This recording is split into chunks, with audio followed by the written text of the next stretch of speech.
2014 is off to an amazing start as NASA rockets towards this year's launch of Exploration Flight Test-1.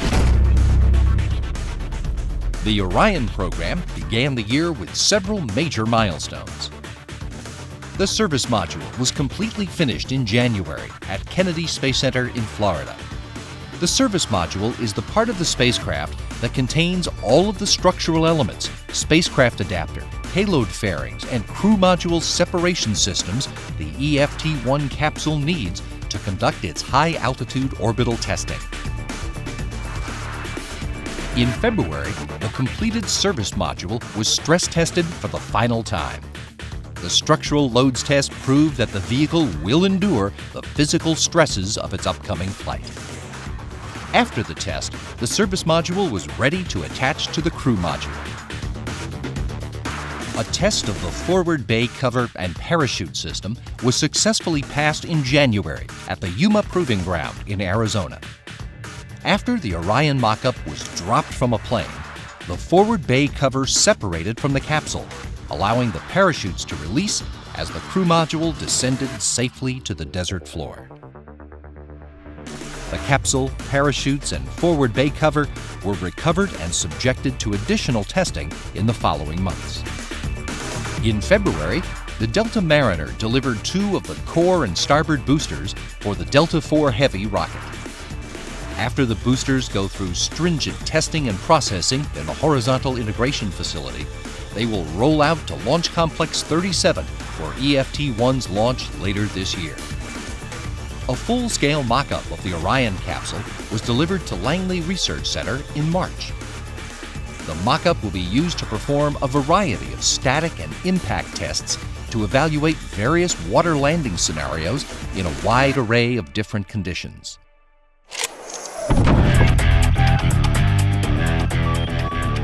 At NASA's Kennedy Space Center in Florida, upgrades and modernization of the multi-payload processing facility continue as the building is readied for Orion processing support.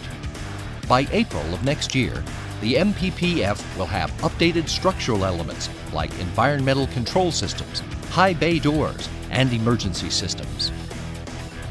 The facility is also upgrading spacecraft preparation elements such as fuel and breathable gas systems, time-critical installation equipment, and ground support equipment storage. In January, the Crawler Transporter 2 completed a test drive on new traction roller bearings in 2 of its truck sections. The new roller bearings are one of several upgrades to the Crawler Transporter, which will carry the significantly heavier Space Launch System out to Launch Pad 39B.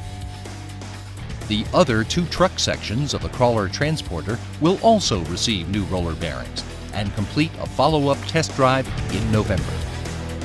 In February, NASA and the Navy tested procedures to be used during Orion recovery operations.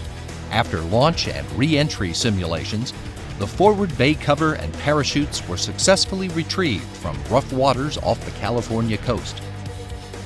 The ocean turbulence in the well deck of the recovery ship made it difficult to secure the Orion test article. The challenges experienced during this test reinforced the necessity of practicing spacecraft recovery.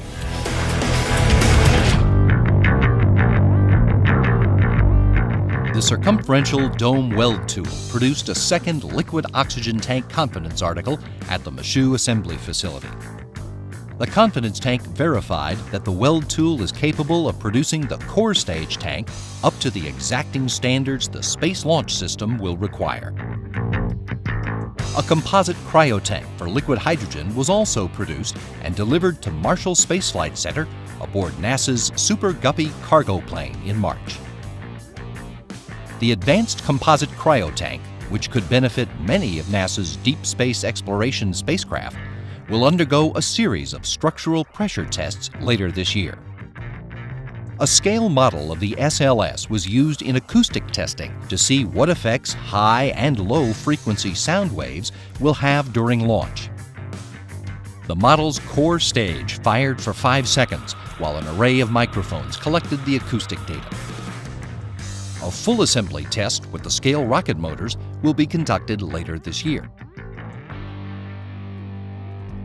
In March, NASA Administrator Charles Bolden visited Marshall after the software integration team powered up the flight avionics, which includes hardware, software, and operating systems for Space Launch System.